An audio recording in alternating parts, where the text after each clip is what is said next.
Shalom bien-aimés, shalom frères et sœurs, que la paix, la grâce et la communion du Saint-Esprit soient à votre partage. Que Dieu vous bénisse de partout où vous nous suivez. Prions le Seigneur. Éternel notre Dieu, Dieu Tout-Puissant, nous te rendons des actions de grâce, nous te bénissons pour ton amour, ta bonté et ta fidélité. Tu es Dieu, tu es Seigneur, tu es notre roi, tu es le sauveur de gloire. Bénis ce moment que nous allons partager ensemble et que tout soit pour ta gloire. Au nom de Jésus, notre Seigneur et notre Sauveur, nous disons gloire et louange à toi, Seigneur. Le temps nouveau, chantons gloire à l'agneau. Nous recevons des Christ, c'est qui l'avait promis, le sang d'esprit là. Oh, le Saint-Esprit est là. Le Saint-Esprit est là. La mort a disparu. Oh, Dieu donne plein salut. Alléluia. Et sur les mondes entiers. Oh, le grand jour s'est levé. Le Saint-Esprit est là. Lorsqu'il s'enfuit, la lumière a jailli, chasse de guerre trouble, toute crédulité, car Christ, le roi de rois, répand l'esprit des foi. Le Saint-Esprit est là. Le Saint-Esprit est là. Oh, le Saint-Esprit est là. La mort a disparu. Dieu donne plein salut. Alléluia. Et sur les mondes entiers. Oh, les grands jours se lever. Le Saint-Esprit est là. Le grand consolateur viens remplir tous les cœurs. L'esprit de vérité nous met dans liberté. Il ouvre les prisons, répand la guérison. Le Saint-Esprit est là. Oh, le Saint-Esprit est là. Le Saint-Esprit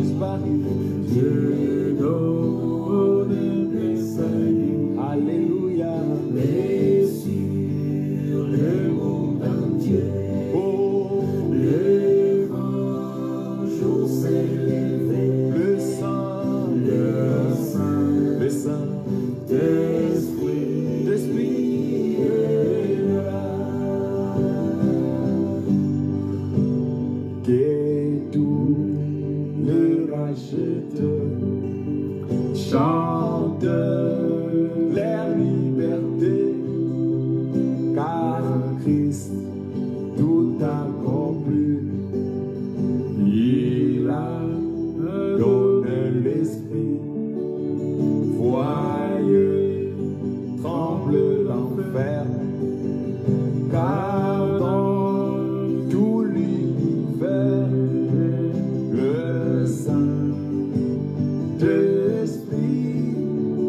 est là.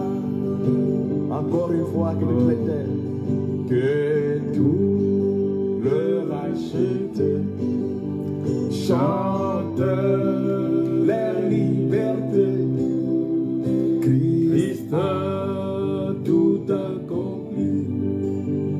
Il a donné l'esprit. Voyez trembler l'enfer. Le diable tremble. Car dans tout l'univers, les saints d'esprit est là. Oh, le Saint-Esprit est là. Le Saint-Esprit est là. L'amour a disparu. Dieu donne le salut. Alléluia. Et sur le monde entier, oh, le grand jour s'est levé. Le Saint-Esprit est là. Shalom bien-aimés, nous vous saluons dans le nom de Jésus-Christ. Nous disons paix et grâce, et que la communion du Saint-Esprit soit votre partage, que Dieu vous bénisse de partout où vous nous suivez, que Dieu vous comble vraiment de sa grâce parce qu'il est merveilleux. Il est notre Dieu, il est le Seigneur de gloire, il est le Dieu tout-puissant, il est le créateur de toutes choses, il est Alpha et l'Oméga, il est celui qui nous a créés à son image et à sa ressemblance. Et nous vous saluons et nous disons que la paix de Dieu vous soit accordée en Jésus-Christ. Bien-aimés, nous allons lire la parole de Dieu. Nous croyons que Dieu est avec nous.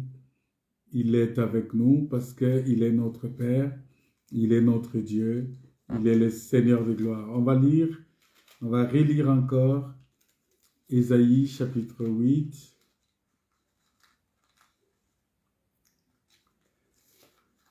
Ésaïe chapitre 8.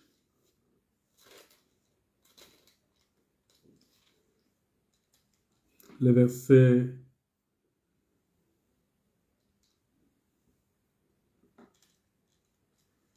Ésaïe chapitre 8. On va lire le verset 10. La parole de Dieu nous dit ceci, verset 10. Formez des projets et ils seront anéantis. Donnez des ordres et ils seront sans effet. Car Dieu est avec nous. Car Dieu est avec nous. Bien-aimés dans le Seigneur est avec nous. Ça veut dire que c'est Dieu-là qui a marché avec Abraham. C'est Dieu-là qui a marché avec tous les prophètes. C'est Dieu-là, il est avec nous aujourd'hui. Et à chaque fois que nous nous retrouvons en train de parler de ces choses, nous savons que on ne peut pas déclarer que Dieu est avec nous si nous ne l'avons pas reçu comme notre Seigneur et Sauveur. Parce que le seul moyen de déclarer que Dieu est avec nous, c'est que nous puissions le recevoir dans nos cœurs, nous puissions l'avoir avec nous réellement. Parce que la parole de Dieu dit que Dieu a tant aimé le monde, Dieu a tant aimé le monde qu'il a donné son Fils. Et ça, c'est quelque chose que beaucoup de gens ne comprennent pas. C'est-à-dire que Dieu a aimé le monde et il a donné son Fils. Il a fait une offre. Dieu a fait une offre. Et l'offre qu'il a faite, il dit, et quiconque croit en lui ne périsse point, mais qu'il ait la vie éternelle. Ça veut dire que malgré l'offre de Dieu, malgré l'amour de Dieu qui est manifesté vis-à-vis envers le monde, mais si toi tu ne crois pas en lui, rien ne se fera.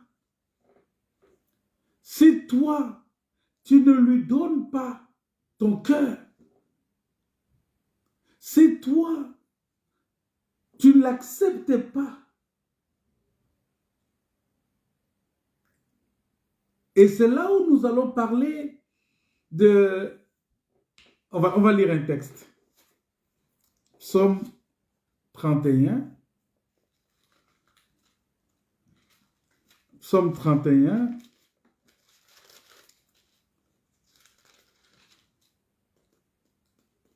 Les versets 20 à 21. Oh, combien est grande ta bonté, que tu tiens en réserve pour ceux qui te craignent, que tu témoignes à ceux qui cherchent en toi le refuge, à la vue des fils de l'homme. Tu les protèges sous l'abri de ta face, contre ceux qui les persécutent. Tu les protèges dans ta tente contre les langues qui les attaquent. C'est ça qui explique Ésaïe chapitre 8. Et ici, nous voyons que c'est ce qu'on appelle le secret. Le secret ici est le lieu secret. Retenez ça. Le secret de ta réussite est le lieu secret. Le secret de ton élévation est le lieu secret. Le secret de ta bénédiction est le lieu secret. C'est-à-dire que tu es dans le lieu secret avec Dieu. C'est ça le secret. Le secret de la gloire, c'est le lieu secret. Parce que lorsque tu es... C'est pourquoi Dieu dit ceci. Si quelqu'un veut prier, qu'il entre dans sa chambre, qu'il entre dans la maison et qu'il ferme la porte. Et le Dieu qui voit dans le secret, le Seigneur qui voit dans le secret, il l'exaucera. Vous voyez? C'est-à-dire que Dieu, c'est un Dieu qui manifeste sa puissance lorsque tu es dans son secret, lorsque tu es en intimité avec Dieu. Et c'est ça ce que nous appelons l'intimité avec Dieu. Ça veut dire quoi, frère? L'intimité avec Dieu, c'est que tu es dans le secret de Dieu.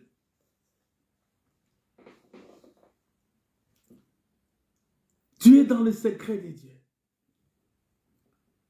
Tu es dans le vis-à-vis de Dieu. Tu es dans la présence de Dieu. Et c'est dans ce secret-là que Dieu donne toute la révélation. Voilà pourquoi Jésus-Christ ne donnait pas la révélation quand il était avec la foule. Mais lorsqu'il se retrouve avec les 12, en ce moment-là, il va leur ouvrir les yeux du cœur pour qu'ils voient briller la splendeur de l'évangile de gloire. Et en ce moment-là, il vivait la présence et la manifestation de la puissance de Dieu.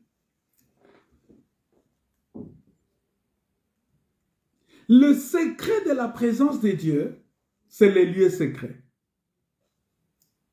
Voilà pourquoi il faut à un certain moment qu'on arrête d'être des pharisiens, d'être des personnes qui démontrent aux gens, c'est-à-dire on fait tout pour paraître, on fait tout pour montrer qu'on est là, que Dieu, on est enfant de Dieu, on est avec Dieu, on est ceci.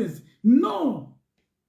Si dans le secret, lorsque tu es seul avec Dieu, Dieu ne rend pas témoignage, c'est-à-dire le Saint-Esprit ne rend pas témoignage à ton esprit que tu es enfant de Dieu, ça ne sert à rien. Voilà pourquoi il dit dans Ésaïe 8, il dit que même si les gens forment des complots ou forment des projets, ça sera sans échec. C'est des projets qui vont échouer. Ce sera sans effet.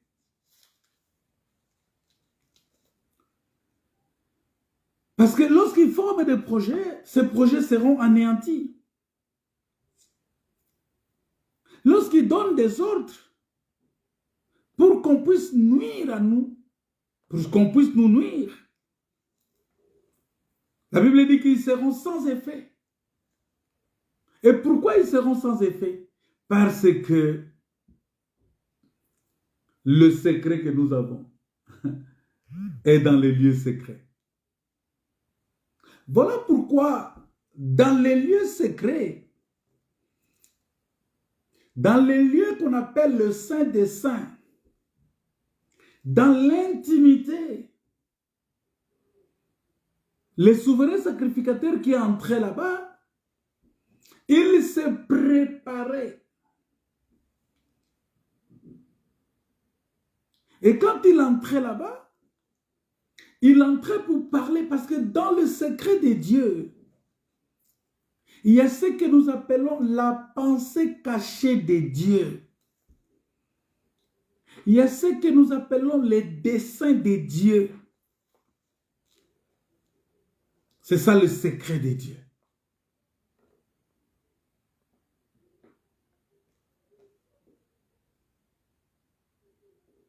Dans le secret de Dieu, dans la présence de Dieu, il y a ce que nous appelons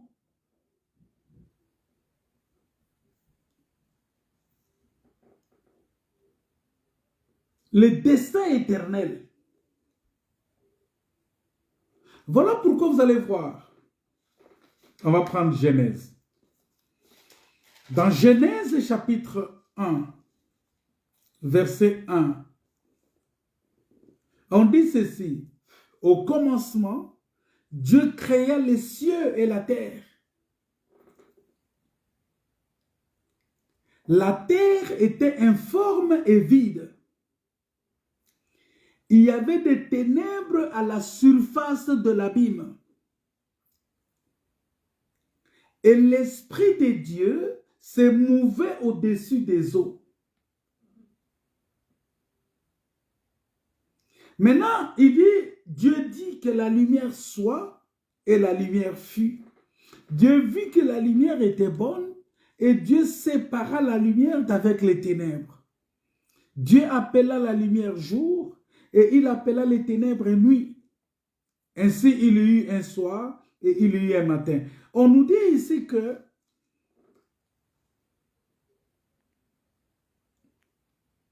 il y avait des ténèbres à la surface de l'abîme. Qu'est-ce qui était caché dans l'abîme? Dans l'abîme, là, il y avait les secrets de Dieu. Il y avait le dessein éternel de Dieu. Il y avait ce que nous appelons le plan éternel de Dieu. C'était caché là-bas. Mais il y avait maintenant, Dieu a mis les ténèbres sur ça. Maintenant, puisqu'il y avait des ténèbres, personne ne pouvait voir dans l'abîme qu'est-ce que Dieu avait gardé.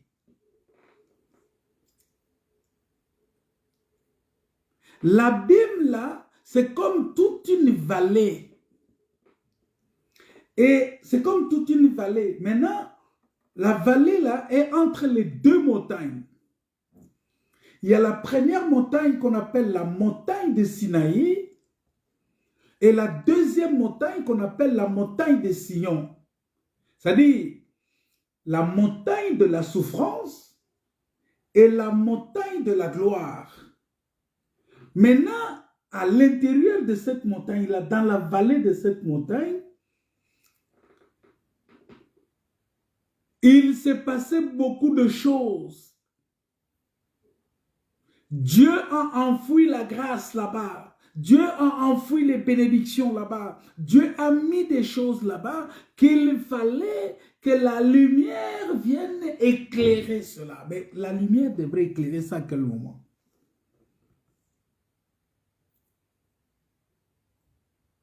Parce qu'en ce moment-là, la Bible dit dans le livre de Pierre que les prophètes, ils étaient en train de prophétiser touchant ces choses. Ils ont plongé le regard parce que lorsque Dieu va créer Adam, la Bible dit que Dieu a créé Adam, il a créé l'homme et la femme. Donc en fait, Dieu créa l'homme à son image et à sa ressemblance. Il créa homme et femme. En ce moment-là, l'homme avait multitâches. Lui seul, il pouvait faire tout parce que l'homme était esprit. C'était seulement un seul homme qui a été créé. Et ce seul homme-là, il avait en lui la femme et l'homme. Et maintenant, Dieu va dire, bon, il faut que je mette la lumière. Maintenant, pour que la lumière vienne, il faut que je forme d'abord les ténèbres. Dieu va former les ténèbres. Les ténèbres que Dieu a formées, c'est quoi? C'était le corps. Il va former les ténèbres. Et en formant les ténèbres étaient comme, ça a couvert toute la pensée de Dieu. Il a formé les ténèbres qui a caché toute la pensée de Dieu. Parce que, en ce moment-là, c'était difficile pour que quelqu'un puisse saisir la portée de la pensée de Dieu.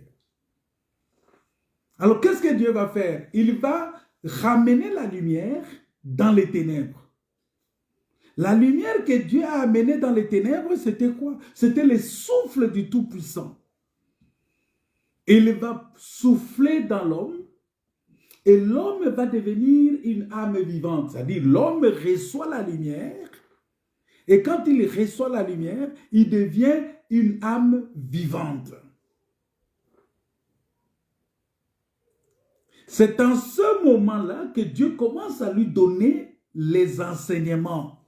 Parce que l'homme ne peut pas comprendre les choses de Dieu s'il n'a pas l'esprit de Dieu. Et Dieu va souffler dans les narines de l'homme. Et il va commencer par lui donner des enseignements. Il donne l'enseignement, il dit, bon, voilà ce que vous devez faire, voilà ce que vous devez faire. Mais quand l'homme a péché,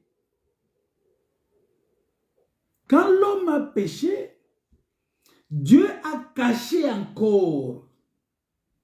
Il a fait remonter les ténèbres pour cacher l'arbre de la vie et exposer l'homme à la mort, c'est-à-dire séparer l'homme de sa présence.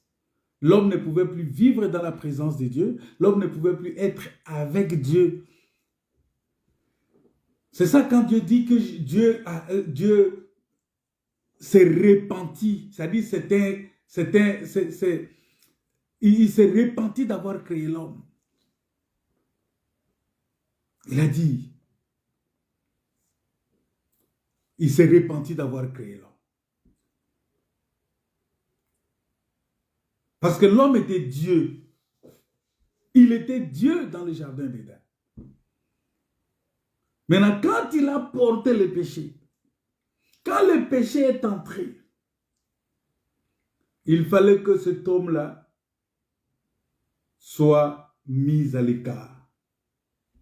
Et quand il est mis à l'écart, maintenant le plan de Dieu, c'était toujours que cette révélation-là, tout ce qui a été mis dans le secret, donc Dieu a créé encore un autre secret. Alors il a commencé par parler avec les apôtres, il a commencé par parler avec les apôtres, les psaumes, il a parlé par la loi. Mais les secrets étaient toujours cachés.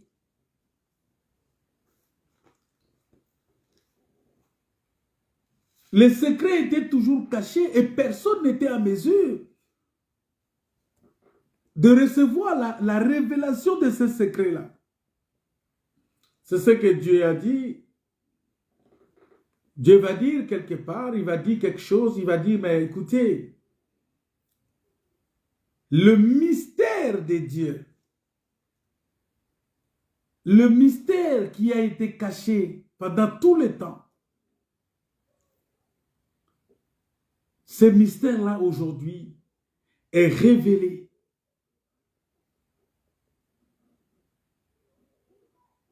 Est révélé. Et ce mystère-là qui a été caché pendant tout le temps,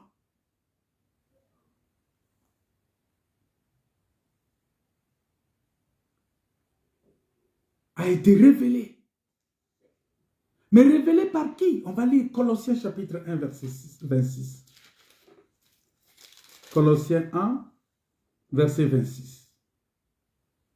La Bible dit que le mystère caché de tous les temps, de tout temps et dans tous les âges, mais révélé maintenant à ses saints. Ce mystère-là, la Bible dit à ses saints à qui Dieu a voulu faire connaître quelle est la glorieuse richesse de ce mystère.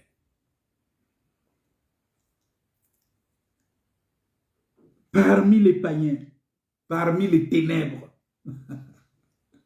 Quelle est la glorieuse richesse de ce mystère parmi les ténèbres?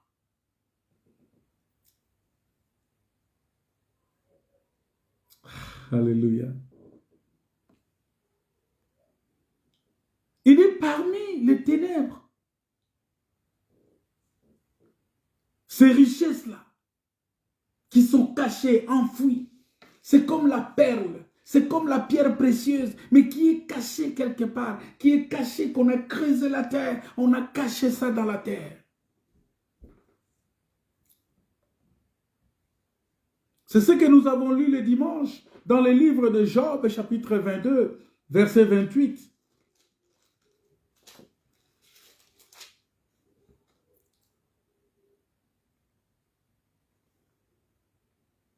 Où on dit,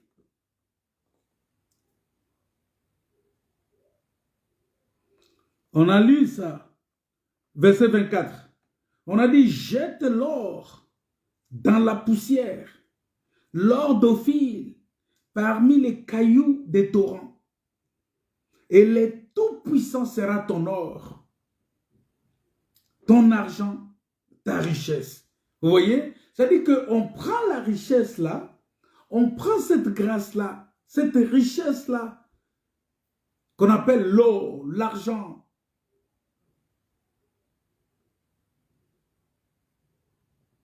qu'on mette dans la poussière, c'est-à-dire dans un corps, mais un corps qui n'est pas révélé.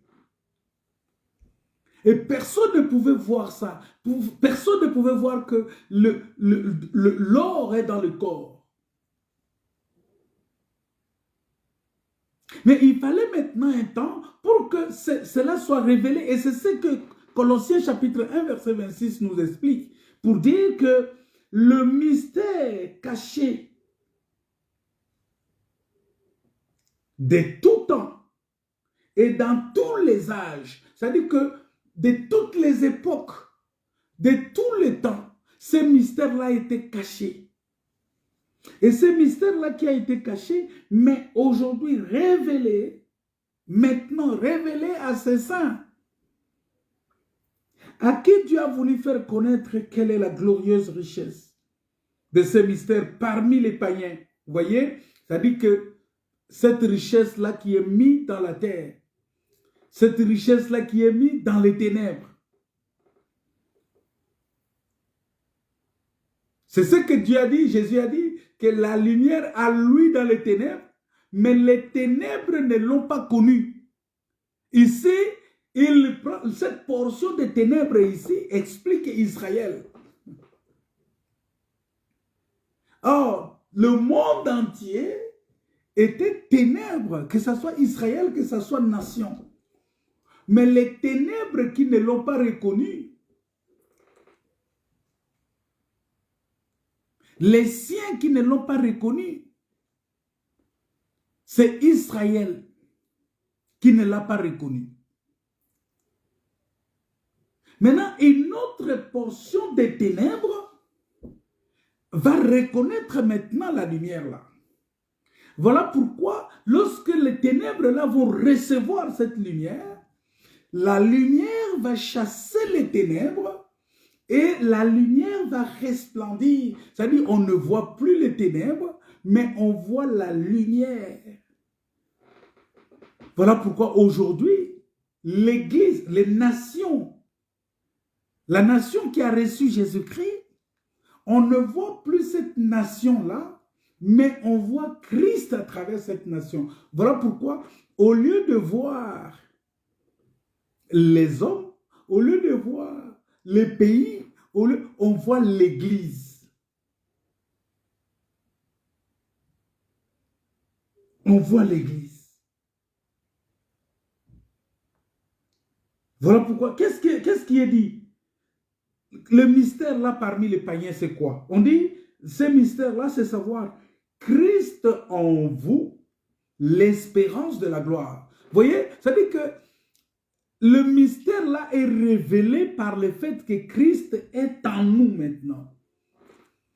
Par le fait que Christ est en nous. Emmanuel, Christ est avec nous. Il est en nous aujourd'hui. Et aujourd'hui, nous pouvons témoigner avec beaucoup de certitude et d'assurance que Christ est avec nous. Et c'est Christ-là qui est avec nous. C'est ça, cette révélation-là. On dit l'espérance de la gloire. L'espérance de la vie éternelle. L'espérance de l'élévation. L'espérance de la bénédiction. C'est ça le secret.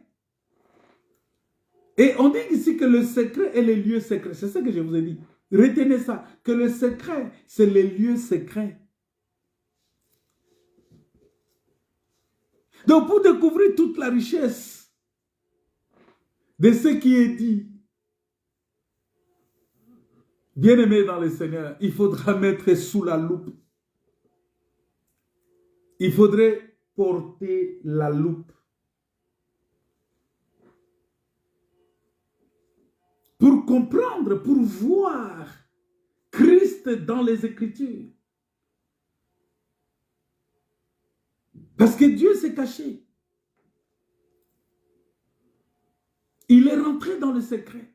Et pour le trouver, il faut le trouver dans le secret. La Bible dit qu'il est le rémunérateur de ceux qui le cherchent. C'est-à-dire qu'il s'est caché, il faut le chercher. Mais quand tu le cherches, il voit déjà que tu es en train de le chercher. Il va se laisser trouver. Vous voyez? Il va se laisser trouver parce que ce n'est pas parce que toi tu vas chercher et tu vas trouver. Non, tu vas le chercher, mais c'est lui qui va se laisser trouver par toi. Il va te dire, mais voici. C'est pourquoi la Bible dit, il fait grâce à qui il veut. Donc nous ne pouvons que le chercher et lui, il va se laisser trouver. C'est-à-dire qu'il va exaucer nos prières. Il va nous exaucer et il va dire, mais voici. Et en disant, mais voici, nous rentrons avec lui dans la chambre. Parce que, pourquoi on dit que le secret est les lieux secrets? Parce qu'il a fait de l'Église l'épouse parole. Bien-aimé, la seule personne qui connaît les secrets de l'homme, c'est la femme. Il n'y a que la femme qui connaît les secrets de l'homme. Qui sait que cet homme-là, il a un bouton qui est caché quelque part. Parce qu'on est censé se couvrir. Et l'homme qui se couvre, l'homme se fait découvrir, se fait découvrir que par sa femme. La femme ne se fait découvrir que par son homme. C'est ça la vérité. Et c'est en ce moment-là que tu vas rentrer dans le secret de Dieu. C'est-à-dire que Dieu se révèle seulement à son épouse, qui est l'Église. Parce que l'Église est l'épouse de Christ. L'Église est l'épouse parole. L'Église est... la Bible dit que Marie, aimez vos femmes comme Christ a aimé l'Église. Paul a dit, je vous ai fiancé à un seul époux. Donc notre époux, c'est Christ, c'est Dieu. Il a dit, l'Éternel, ton Dieu, il est ton Père, il est ton époux. C'est lui notre époux. Voilà pourquoi nous avons le secret de Dieu. Et donc, nous sommes dans les lieux secrets avec Dieu. Les lieux secrets, là où nous rencontrons Dieu, c'est où? Quel est ce lieu secret-là? C'est la parole de Dieu révélée. C'est l'enseignement. Voilà pourquoi celui qui n'écoute pas les enseignements, frère, il ne saura pas, il ne rentrera pas dans les secrets de Dieu. Parce que l'enseignement explique la nudité de Dieu, explique, révèle les choses cachées de Dieu. L'enseignement de la parole. Le ministère de la parole révèle les choses cachées, révèle le cœur de Dieu, révèle les intestins de Dieu. C'est-à-dire, pour comprendre les fruits des entrailles de Dieu, il faut l'enseignement. Et c'est ça qui produit la foi. Voilà pourquoi on dit, la foi vient de ce qu'on attend, et ce qu'on attend vient de la parole de Christ. Dieu est avec nous. L'Éternel avec nous. Et notre communion avec lui. En d'autres termes, notre intimité avec lui. Bien-aimés dans le Seigneur, vous savez, voilà pourquoi nous disons que nous avons besoin de vivre sous la protection de Dieu. Vous voyez, la Bible dit quelque part dans je ne sais pas si j'ai le texte encore en tête. Il dit, celui qui demeure sous l'abri du Très-Haut repose à l'ombre du Tout-Puissant. Vous voyez? C'est-à-dire que lorsque tu demeures sous l'abri du Très-Haut, tu es à l'ombre, tu te reposes à l'ombre du Tout-Puissant. C'est-à-dire, quand on dit, il se repose, tu reposes. Tu te reposes à l'ombre du Tout-Puissant. Tu dors, tu te réveilles, tu es à l'ombre du Tout-Puissant. Parce que tu es dans l'abri, tu es dans la chambre, tu es dans le secret de Dieu. C'est ça ce que ça veut dire. C'est lui qui demeure sous l'abri du Très-Haut. Or, on dit souvent, hein, la femme est sous l'abri de l'homme. C'est ça ce qu'on appelle le toit conjugal. Vous voyez? Quand on parle du toit conjugal, ça veut dire il y a une maison qui est construite. Hein, c'est comme on va prendre Rebecca, on va l'introduire dans la maison. C'est ça. C'est-à-dire on te met sous l'abri. Une femme mariée, c'est une femme qui est sous l'abri. Et elle va se reposer à l'ombre de son mari. Parce que le mari, en ce moment-là, il constitue l'ombre. Il constitue la protection. C'est ce que Cantique des Cantiques est en train de dire. Cantique des Cantiques explique ça, que la femme se repose à l'ombre de son mari. Et donc, c'est lui qui est sous l'abri du Très-Haut. Si tu es sous l'abri de Dieu, sous l'abri du Très-Haut, tu te reposes à l'ombre du Tout-Puissant. C'est-à-dire en ce moment-là, parce que tu es dans le secret de Dieu. Tu es dans les lieux cachés de Dieu. Tu es dans les lieux élevés de Dieu. Là, ce n'est pas tout le monde qui arrive. Tu es dans la chambre de Dieu. Et dans la chambre de Dieu, ce n'est pas tout le monde qui arrive. là où il a tous ses biens de valeur. Il faut être l'épouse pour arriver là-bas. Il faut être épouse, c'est-à-dire il faut accepter cet homme-là de tout ton cœur. Il faut devenir son épouse. C'est-à-dire tu acceptes son autorité parce que tu acceptes que l'homme est le chef de la femme. C'est-à-dire tu acceptes son autorité, tu acceptes l'autorité de cet homme-là. Vous voyez, la même autorité que ton père autrefois avait sur toi, maintenant l'homme vient racheter ça. Et c'est ce que Jésus a fait. Parce que lorsque l'homme a péché, l'homme était rentré sous l'autorité du diable. Et il fallait que Jésus vienne racheter ça. Il est venu racheter cette autorité-là. Il est venu dire, bon écoutez, je viens récupérer, racheter l'homme. Et il va racheter l'homme. Et quand il va racheter l'homme, il va mettre l'homme maintenant sous l'abri, sous son abri. Voilà pourquoi l'homme, quand tu es racheté, tu deviens membre du corps de Christ. Tu n'es plus séparé, tu n'es plus indépendant, mais tu deviens membre du corps. C'est-à-dire que quand on dit que c'est lui qui demeure sous l'abri du Très-Haut, c'est-à-dire que tu deviens membre du corps. En ce moment-là, tu te reposes.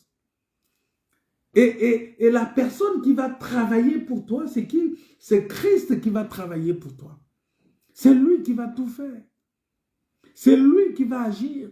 C'est lui qui va combattre. C'est lui qui va travailler. C'est lui qui va tout faire pour toi, pour te rendre heureux, comme l'homme doit faire pour rendre sa femme heureuse.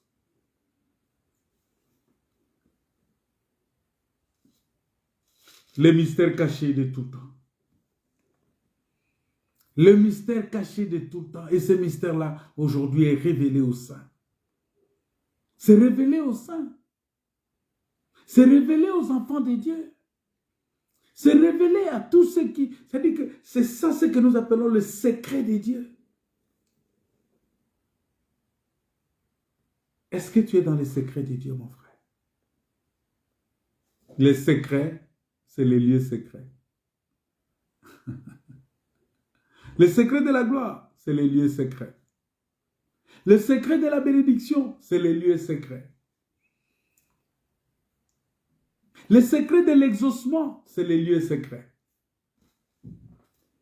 Les secrets et les lieux secrets. Et notre lieu secret, c'est la parole de Dieu. Notre lieu secret, c'est la Bible. Notre lieu secret, c'est l'enseignement. C'est là où on explique Dieu, là où on dévoile Dieu, là où on nous montre les faces de Dieu. Parce que Dieu, il a 4 faces, vous savez ça?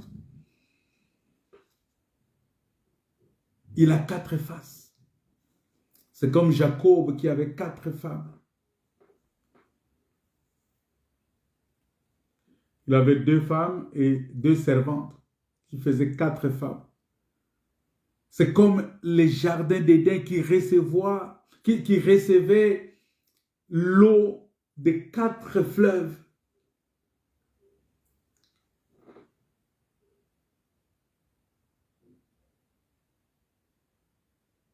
Le fleuve est sorti, il s'est divisé en 4 bras pour arroser les jardins.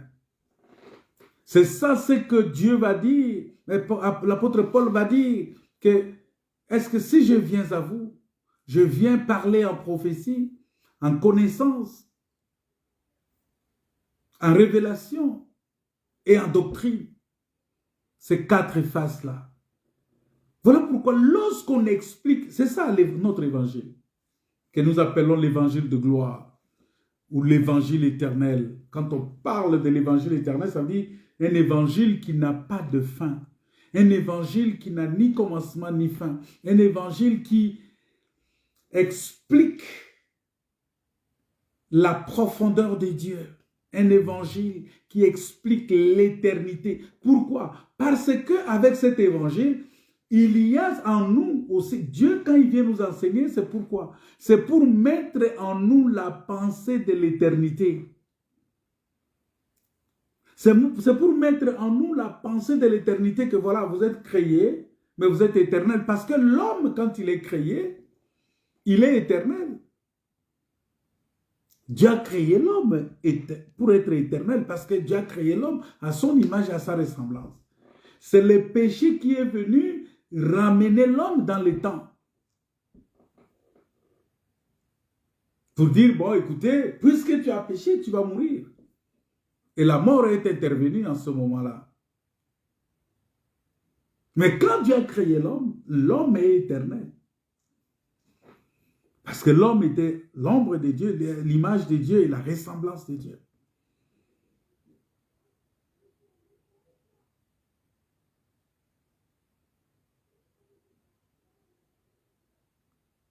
Vous voyez? Voilà pourquoi, lorsque nous lisons Matthieu chapitre 28, si tu veux rentrer dans les secrets de Dieu, voici ce qu'il faut faire. Matthieu 28, la Bible dit ceci.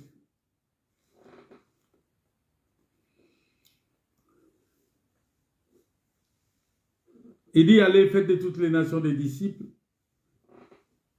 les baptisant au nom du Père, Fils et Saint-Esprit. La première des choses à faire, enseignez-leur. Enseignez-leur. C'est-à-dire, il faut leur enseigner. Quand tu viens, il faut enseigner ce peuple-là. Il faut enseigner les disciples. On dit, enseignez-leur.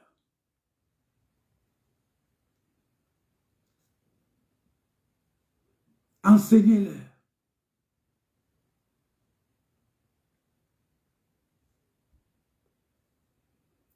Enseignez-leur à observer ce que je vous ai prescrit. Il y a deux verbes là, enseigner et observer.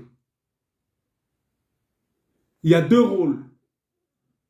Il y a le travail de Dieu qui doit enseigner et il y a le travail de l'homme qui doit observer. C'est-à-dire que Dieu nous enseigne, mais nous devons observer. C'est ça le secret. Et le secret, c'est les lieux secrets. Enseignez-leur, mais à observer. C'est-à-dire qu'on n'enseigne pas seulement pour que ça reste comme ça, mais on enseigne pour que on observe.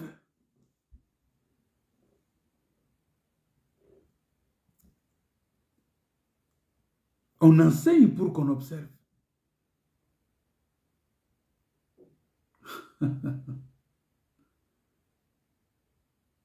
Ces deux verbes-là sont importants.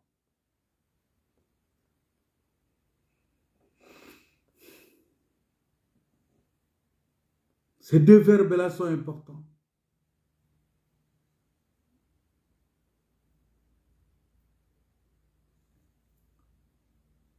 Enseignez-leur à observer.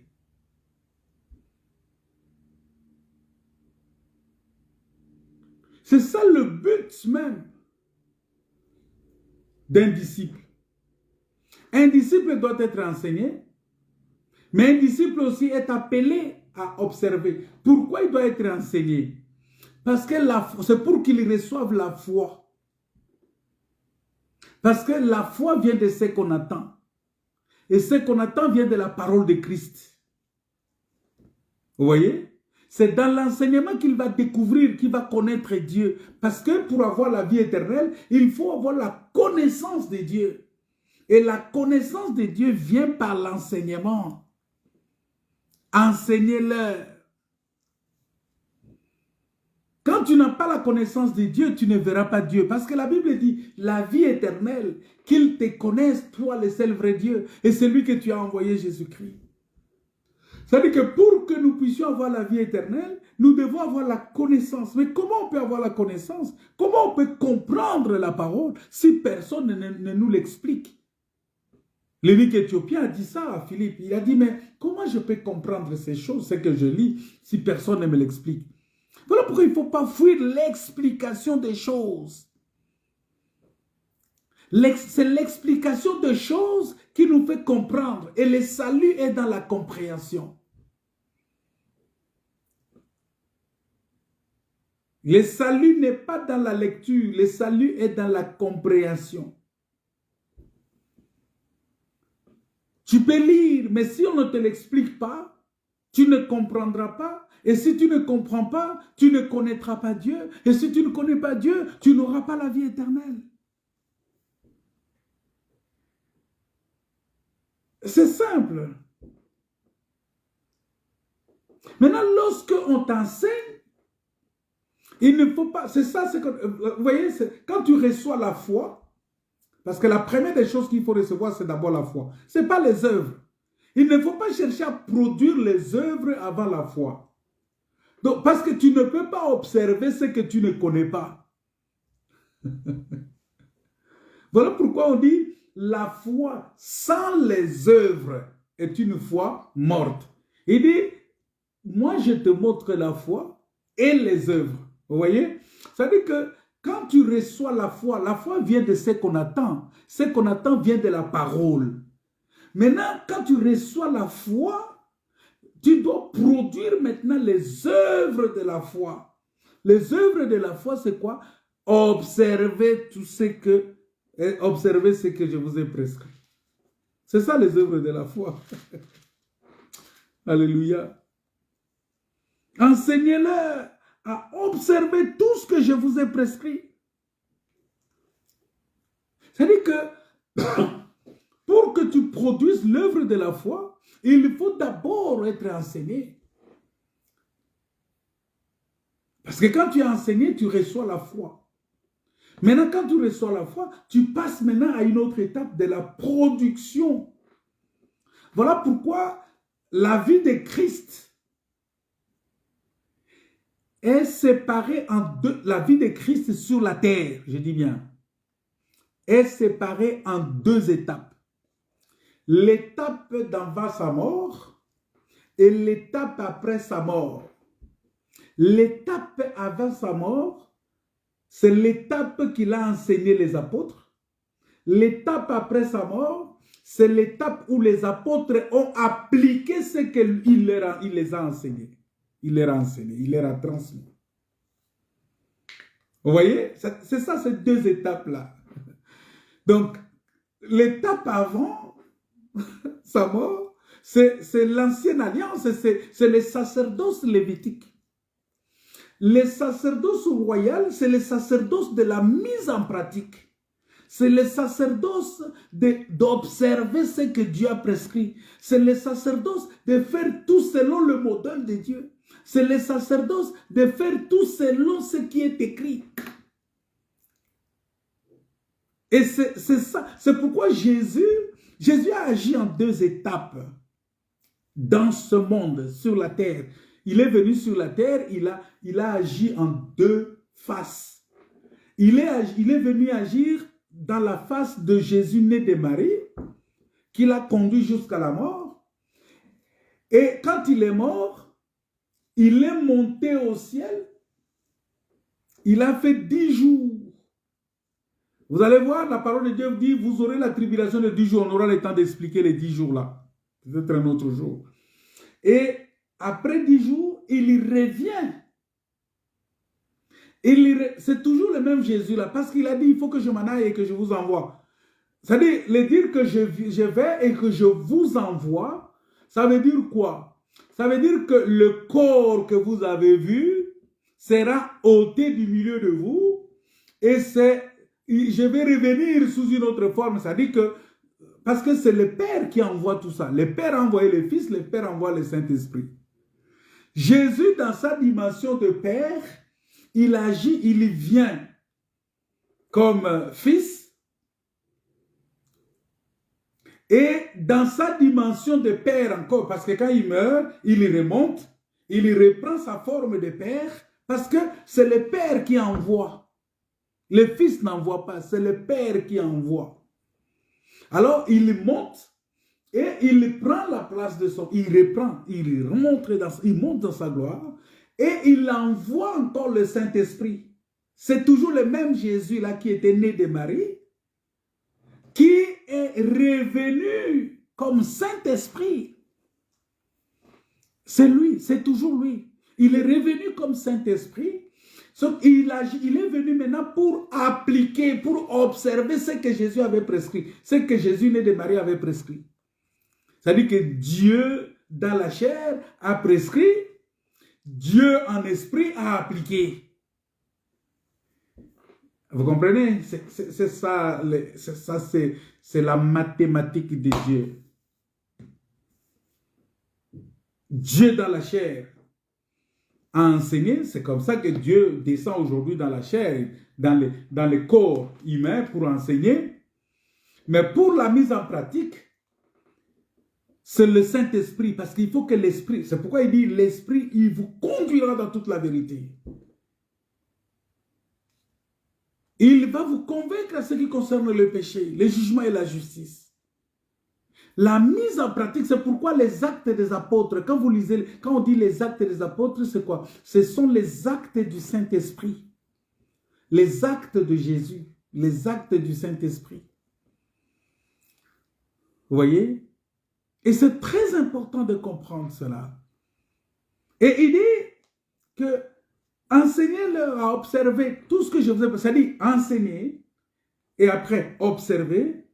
Et c'est alors que vous allez comprendre que je suis avec vous. Il dit, voici, je suis avec vous tous les jours jusqu'à la fin du monde. Donc ici, il est en train d'expliquer sa mission sur la terre. La mission de Jésus sur la terre ne s'est pas arrêtée à la mort. Non. Ça, c'était juste une transition. Il a fait une passation. Il est venu dans les sacerdoces lévitiques. Et maintenant, il monte à la croix, il revient dans les sacerdoces royales pour nous conduire maintenant dans la vérité avec le bâton, avec la houlette qui nous rassure, c'est-à-dire le bâton, ton bâton et ta houlette me rassurent.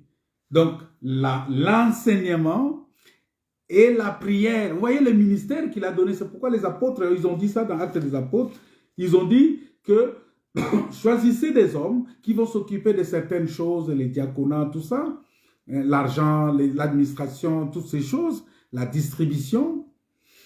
Mais nous, les apôtres, nous allons nous occuper du ministère de la parole et de la prière. C'est-à-dire qu'ils avaient deux choses à faire. Vous voyez? Et donc, Jésus-Christ, il a fait ce travail-là. Et aujourd'hui, il est en train de nous conduire avec le bâton et la houlette. La parole et la prière. Il nous conduit par la parole, il nous conduit par la prière. Voilà pourquoi la Bible dit, un enfant de Dieu ne peut pas négliger la prière. Un enfant de Dieu ne peut pas négliger l'enseignement. Un enfant de Dieu ne peut pas négliger, la Bible dit, heureux l'homme qui ne marche pas selon les conseils des méchants. C'est en ce moment-là que nous allons comprendre qu'il est avec nous jusqu'à la fin du monde. Vous voyez? C'est-à-dire, sa mission sur la terre va s'arrêter à la fin du monde, à la fin de ce monde. Et quand le monde ici va s'arrêter, quand on arrivera à la fin de ce monde, on va rentrer dans l'éternité. C'est-à-dire, la mission sur la terre se termine, la mission dans le temps se termine, et nous rentrons maintenant dans l'éternité qui est au-delà du temps. Et c'est en ce moment-là que la Bible dit qu'il n'y aura plus de mort, il n'y aura plus de pleurs, il n'y aura plus de ceci. Nous allons vivre éternellement avec lui. Est-ce que tu prépares ce moment-là? Mais pour y arriver, il faut être avec lui. Et pour être avec lui, il faut être enseigné et il faut apprendre à observer. Voilà pourquoi il dit, enseignez-leur à observer. Pour qu'il soit avec toi, pour qu'il soit avec moi, il n'y a que ces deux choses-là. Accepte l'enseignement et accepte aussi d'observer. Il faut accepter ces deux verbes-là. Ça va nous aider à aller plus loin avec le Seigneur. Ça va nous aider. Parce qu'aujourd'hui, bien aimé, il y a beaucoup de choses qui se font. On est en train de... Vous savez, j'ai toujours dit que... Dieu a dit, hein, il dit, je connais le projet que j'ai formé pour vous. Vous voyez? Ça, c'est le secret. Il n'y a que lui qui dit. Même toi-même, tu ne connais pas. C'est-à-dire, pour que tu comprennes ça, il faut rentrer dans les secrets de Dieu, dans l'intimité. C'est Jérémie 29, verset 11 qui dit ça. Il dit, je connais les projets que j'ai formés pour vous. Attends, je vais chercher ça. Il dit, car je connais le projet que j'ai formé sur vous, dit l'Éternel. Vous voyez? C'est l'Éternel qui parle. Ici, c'est l'Éternel. Quand on dit éternel, ça dit quelqu'un qui n'a ni commencement ni fin. Maintenant, le secret, le projet de l'Éternel, ce n'est pas un projet de celui qui a un commencement et une fin. Ce n'est pas le projet d'un homme. Mais c'est le projet de celui qui est éternel. Or, celui qui est éternel, il n'a que le projet de l'éternité. Il n'a que le projet. C'est pourquoi il dit, il a mis en nous la pensée de l'éternité.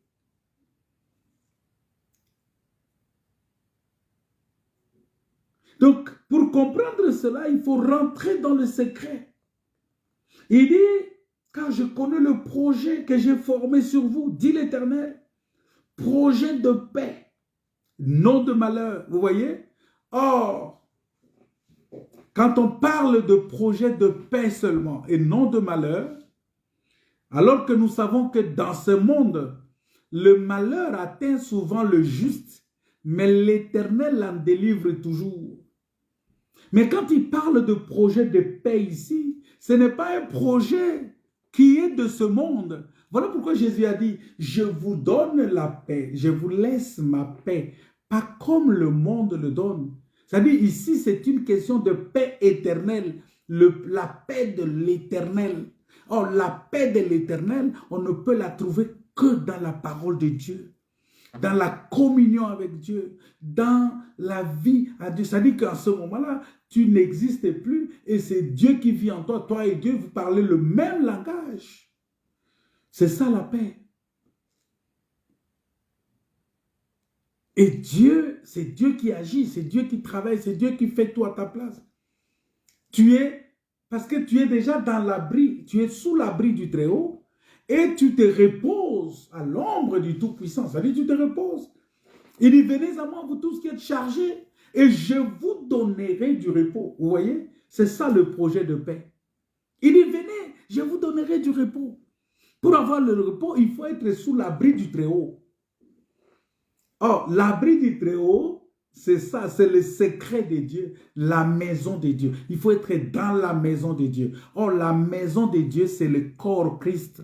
Dieu est en Christ, réconciliant le monde avec lui-même. Dieu, toute la plénitude de la divinité, c'est la parole de Dieu qui dit, toute la plénitude de la divinité habite corporellement en Christ. Vous voyez, ça veut dire que Dieu, tout ce qui est de la divinité, habite corporellement en Christ. C'est ça la maison, c'est ça l'abri du Tout-Puissant. Quand on parle de l'abri du Tout-Puissant, c'est Christ. C'est lui qui est sous l'abri du Tout-Puissant, il se repose à l'ombre. L'abri du Très-Haut, il se repose à l'ombre du Tout-Puissant. L'abri du Très-Haut, c'est Christ. Parce que Dieu est en Christ. Parce que toute la plénitude de la divinité habite corporellement en Christ. Et donc, c'est lui l'abri du Très-Haut. C'est lui la maison du Très-Haut. C'est lui l'habitation de Dieu. Et donc, quand tu es dans l'habitation de Dieu, tu es dans le secret de Dieu. Tu es dans les secrets de Dieu. Et dans ce moment-là, tu vas te reposer. Tu vas vivre ce qu'il dit. Venez à moi, vous tous qui êtes fatigués et chargés. Et je vous donnerai du repos. C'est lui qui nous donne du repos. Vous savez, frère, l'homme n'avait pas demandé à Dieu d'être créé. Il n'avait pas demandé d'être créé. Non. Il n'avait même pas demandé d'être créé à l'image de Dieu. L'homme, ce n'est pas l'homme qui avait planté les jardins en Éden. Non, ce n'est pas l'homme. Ce n'est pas l'homme. L'homme n'avait pas demandé à Dieu ni de planter un jardin pour lui, ni de le placer là-bas. Non, l'homme n'a pas demandé ça. Et il faut qu'on retourne à cet état-là. C'est-à-dire qu'on quitte l'état de la demande et qu'on retourne. Et cet état-là, c'est l'éternité. L'homme n'avait pas non plus demandé à Dieu de lui créer une aide semblable. Vous voyez? Et ça dit qu'en ce moment-là, nous retournons dans l'éternité, parce que dans l'éternité, l'homme n'aura pas besoin d'une aide semblable. C'est ça le projet que Dieu a fait pour nous. Car je connais les projets que j'ai formés sur vous, dit l'Éternel, les projets de paix et non de malheur, afin de vous donner un avenir et de l'espérance. L'avenir et l'espérance. Quel est ton avenir? Vous savez, lorsque l'enfant est né, l'enfant grandit, l'enfant commence à étudier, on commence à lui poser la question, mais quel est ton avenir?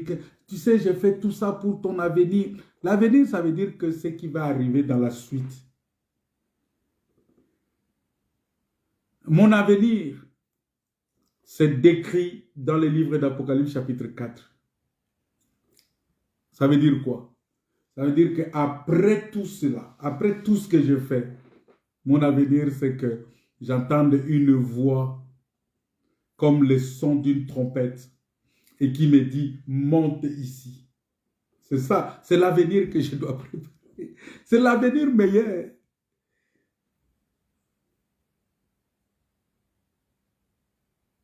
Et c'est ça mon espérance. L'espérance de la gloire. Parce qu'il dit, vous donnez un avenir et de l'espérance. Nous avons lu dans Colossiens chapitre 1 verset, là où on a parlé de mystère caché de tous les temps. On a dit que, quelle est notre espérance? C'est l'espérance de la gloire. C'est-à-dire que mon avenir, c'est ça, c'est rentrer dans la gloire. Vous voyez? Mon espérance, c'est rentrer dans la gloire. L'espérance de la gloire. Christ en vous, l'espérance de la gloire. Et pourquoi Christ est en nous? Parce que c'est ça le travail du Saint-Esprit. Je l'ai expliqué plusieurs fois. Que Jésus-Christ est venu pour que nous puissions recevoir le Saint-Esprit. Mais le Saint-Esprit nous a été donné, parce que tu vois, c'est ça la première mission. Sa première mission, c'est que nous puissions, il est venu, Jésus est venu, pour que nous puissions recevoir le Saint-Esprit. Ça, c'est la première mission. La deuxième mission, c'est que le Saint-Esprit nous a été donné pour que Christ soit formé en nous. Quand Christ est formé en nous, ce n'est plus nous qui allons vivre, mais c'est Christ qui va vivre en nous. Christ sera notre vie. C'est lui qui va vivre à notre place. Vous voyez? Alors il faut qu'il soit bien formé. Mais pour qu'il soit formé, il est formé par l'enseignement. Il est formé par observer tout ce que Dieu a prescrit.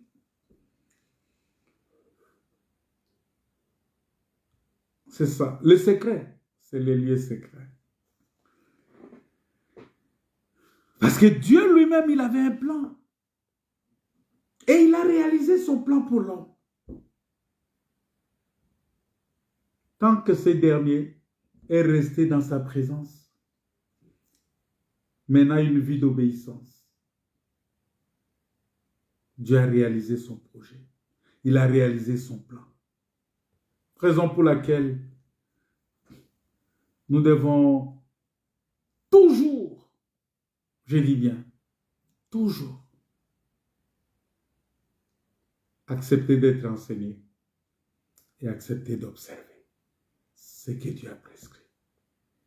Bien-aimé, il ne faut pas être de ceux-là que tu dois d'abord penser à toi avant de penser à Dieu. Non, ce n'est pas digne d'un fils, d'un enfant de Dieu ou d'un disciple.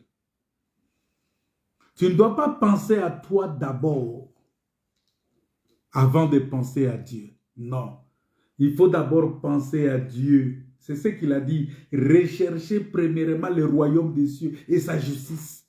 C'est-à-dire, plus tu es préoccupé à rechercher le royaume de Dieu, plus aussi Dieu est préoccupé à te donner tout le reste. Tout ce qui te reste, tout ce que tu désires, tout ce que tu veux, il va te l'accorder, il va te le donner sans problème, sans difficulté. Vous voyez? C'est-à-dire, c'est ça. Il ne faut pas, il faut pas, parce qu'il y a beaucoup de gens, parce que chercher premièrement le royaume de Dieu, le royaume des cieux, veut dire s'intéresser aux choses de Dieu, s'attacher aux choses d'en haut, c'est-à-dire sa parole, sa volonté, son œuvre. C'est ça ce qui est le plus important. Tant que tu cherches le royaume des cieux, c'est-à-dire que tu s'occupes, tu penses d'abord à Dieu. Et plus tu penses à Dieu, Dieu pense à toi. Tu cherches le royaume des cieux, sa justice. Toutes ces choses vous seront données par-dessus tout. Par-dessus. Toutes ces choses vous seront données par-dessus. Vous voyez? C'est ça. Donc, il faut chercher le royaume des cieux. Et toutes ces choses vous seront données. La nourriture, les vêtements. Tu peux ajouter tout ce que tu cherches. Une femme, l'argent, le travail, acheter une maison. Toutes ces choses-là. Toi-même, tu peux ajouter tout ce que tu cherches. Tout ce que tu veux, tu peux ajouter. Mais si tu cherches d'abord le royaume de Dieu, tu auras par la suite tout ce dont tu as besoin. C'est très important. C'est très important. Parce que Dieu lui-même a formé ce projet-là. Il a dit que c'est pour te donner un avenir et de l'espérance. L'espérance, c'est quelle espérance nous avons besoin? Colossiens 1, verset 26 dit l'espérance de la gloire. Verset 27 dit nous devons avoir l'espérance de la gloire.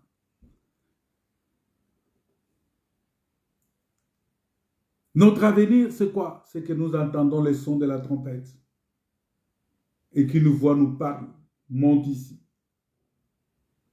C'est-à-dire que nous arrivons à quitter la scène terrestre pour monter vers la scène céleste.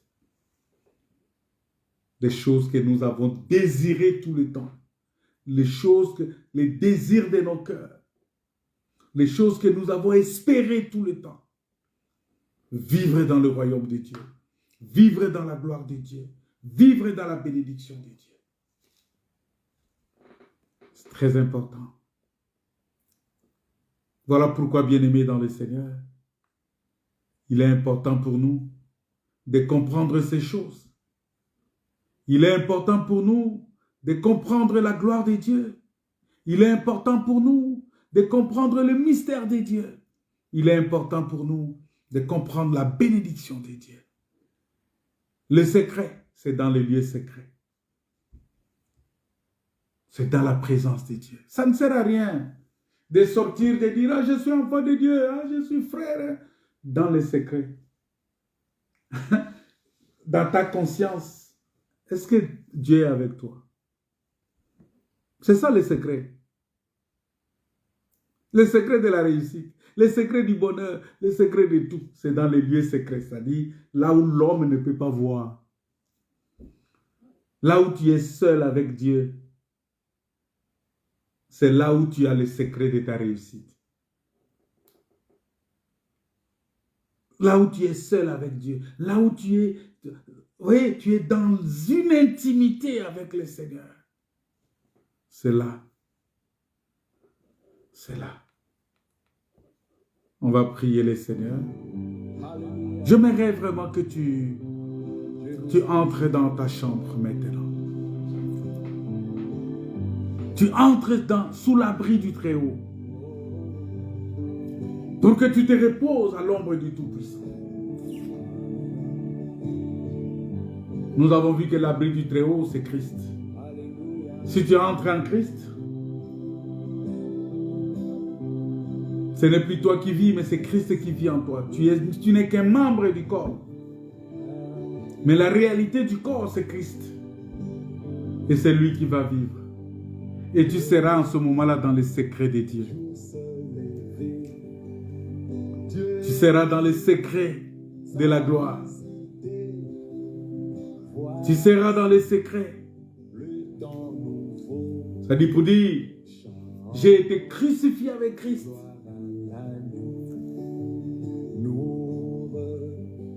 J'ai été crucifié avec Christ. Et si je vis, ce n'est plus moi qui vis, c'est Christ qui vit en moi.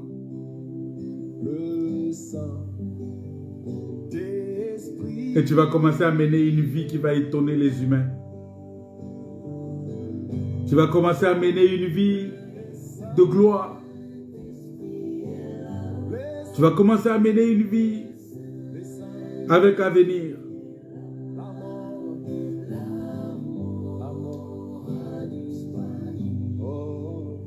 Parce que la vie sans Christ ne peut pas porter de fruits.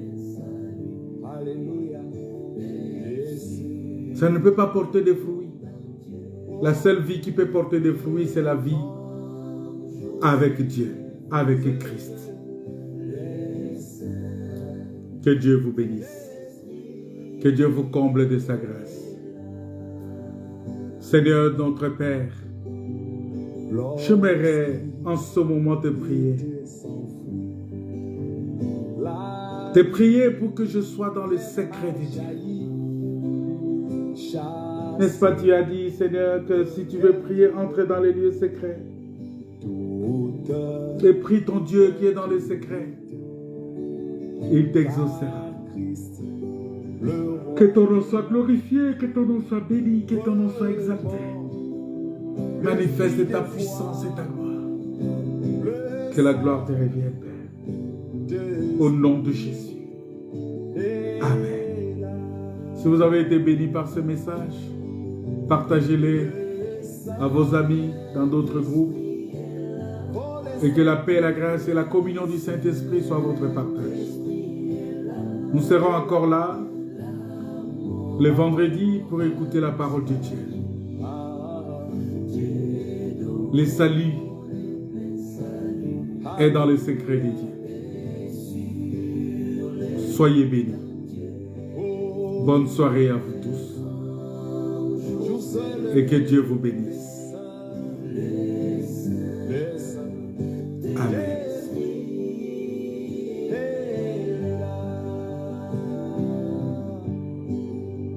Le grand consolateur vient remplir tous les cœurs.